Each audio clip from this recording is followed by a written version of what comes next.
네, 안녕하세요. 서울대학교 법학전문대학원의 양현아 교수입니다. 네, 교수님께서는 사회학을 공부하신 이후로 법학 분야 연구자의 길을 걸어오신 것으로 알고 있습니다. 처음 연구자의 길을 걷게 되신 계기와 사회학, 법사회학, 젠더법학이라는 전공을 선택하시게 된 과정이 궁금합니다. 제가 법학에 관심을 가지게 된 것은 외국에서 유학을 하면서부터입니다. 원래 이제 사회학 이론에 관심을 가지고 있었는데요. 미국의 그 예일 대학이 소재한 뉴헤븐에 거주하면서 예일대 로스쿨 강의를 듣게 된 게 중요한 계기였던 것 같습니다. 여성주의 학 페미니스트 주리스프루던스라는 강의를 처음 듣게 됐고요. 거기에서 법학 이론과 사회학 이론이 크게 다르지 않고 사람들의 살아가는 현실을 법에 포섭하기 위한 그런 노력이라는 것으로서 참으로 흥미롭게 생각했습니다. 이후에 이제 뉴욕에 소재한 대학에서 공부하면서 뉴욕에서 여러 법학 강의를 듣게 됐죠. 그래서 박사 논문도 한국의 가족법에 관한 연구를 하게 되면서 이제 법학과 사회학을 좀 교량하는 연구를 했다고 할까요? 하지만 제가 이제 법대에서 사실은 젠더법학을 강의하게 된 법대 교수가 되리라고는 별로 상상하지 못했습니다. 제가 법대에서 이제 연구원을 하게 되면서 자연스럽게 당시에 많은 요청이 있었던 이 법 여성학, 젠더 법학에 대한 요청과 저의 관심사가 맞았다고 할 수 있습니다. 만났다고 할 수가 있죠. 그래서 그렇게 보면 제가 젠더 법학, 법사학을 선택을 개인적으로 했다기보다는 젠더 법학이라고 하는 분야나 서울대 법대 또 이 사회가 저를 불러준 것이 아닌가 이렇게 생각합니다. 그렇게 해서 조우하게 된 것 같습니다. 제 전공은 제가 살아온 그런 여정과 이렇게 자연스럽게 만났던 것 같습니다. 네, 말씀해주신 바와 같이 박사학위를 위해 미국에서 유학을 하실 때 생활 중 뜻깊은 기억이 있으셨는지 그리고 혹시 아쉬우셨던 기억은 없으신지 궁금합니다. 네, 워낙 뉴욕이라는 그 도시 환경 자체가 너무나 흥미로운 도시 환경이었어요. 정말 인종적 다양성이나 사람들의 다양성, 또 성적 다양성 이런 것들이 한국에서 당시 그 80년대 말, 90년대 초에 한국에서 건너간 저로서는 아주 새로운 경험들이 많았고요. 그러면서 학교에서도 사실 선생님의 가르침도 중요했지만 이 같이 공부했던 동학들, 도반들의 생각, 또 세계에 정말 도처에서 온 도반들. 그러니까 우리는 주로 이제 서구와 제1세계 주로 백인종들을 많이 한국에서는 만나온 편인데 뉴욕에서 공부하다 보니 아프리칸, 남미, 동구 유럽 제가 몰랐던 지역에 또 학생들이 왔던 것이 저한테는 대단히 중요했던 지적 경험이었던 것 같습니다. 아쉬웠던 점은요, 렌트비가 너무 비싸서 좀 고생을 했습니다. 네, 교수님의 연구에는 시대적 배경과 맥락에 대한 깊이 있는 이해가 필요한 여러 사회적 차별의 역사가 생생히 기록되고 있다고 생각되는데요. 법학자나 법률가가 시대적 함의가 큰 사회적 차별과 정의의 문제를 기록하는 데 있어 어떠한 역할을 할 수 있고 또 해야 하는지 그리고 어떠한 자세와 태도로 그러한 역할을 수행해야 하는지 궁금합니다. 네, 저는 오히려 이제 미국에서 유학을 하면서 어떤 지적인 개념들이나 이론이 그 땅과 그 지역에서 배태된다는 사실을 뼈저리게 느꼈습니다. 예를 들면 우리가 페미니즘이라고 하는 그런 사회 사상, 사회 운동도 그 서구의 여성들의 선거권 운동이나 피선거권 운동, 또 각종 정치 형태 사회적인 기반 위에서 형성돼 왔다는 것을 뚜렷이 알 수가 있었어요. 사실은 우리가 알고 있는 많은 법적 개념, 사회학적 개념들도 그런 그 땅의 역사 속에서 배태되었다는 것이죠. 그래서 오히려 저는 외국에서 유학을 하면서 한국을 다시 돌아보게 되었고 한국의 역사, 또 나의 조상들, 이 땅에 대해서 반추하는 코리안 스터디즈에 대해서도 함께 관심을 가졌습니다.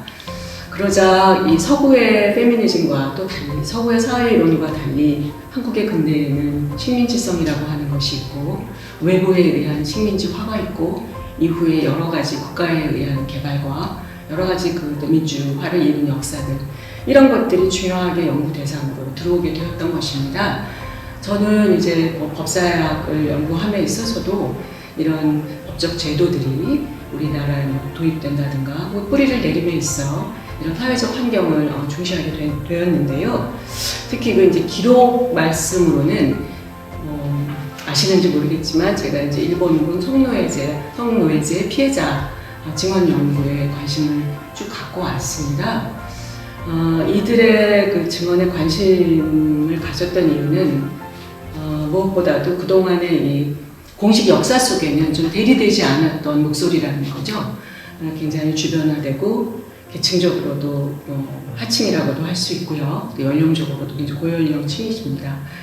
그리고 그런 분들에 대해서 우리는 잘 역사나 우리 법학에서도 중요한 어떤 증언으로 별로 이렇게 그야말로 take it seriously 진지하게 그 목소리를 고려했었나라는 점에서 그 증언 연구, 기록 연구의 중요성을 갖게 됐고요. 둘째는 사실 우리가 그녀들의 목소리를 제대로 알고 있나? 우리 사실은 기록도 중요하지만 우리는 이제 재현한다, represent 한다라는 표현을 씁니다. 사실 법학에서 법률가들도 당사자들을 대리한다라고 할 수 있기 때문에 결국 같은 그 represent라는 언어를 쓰게 되지요.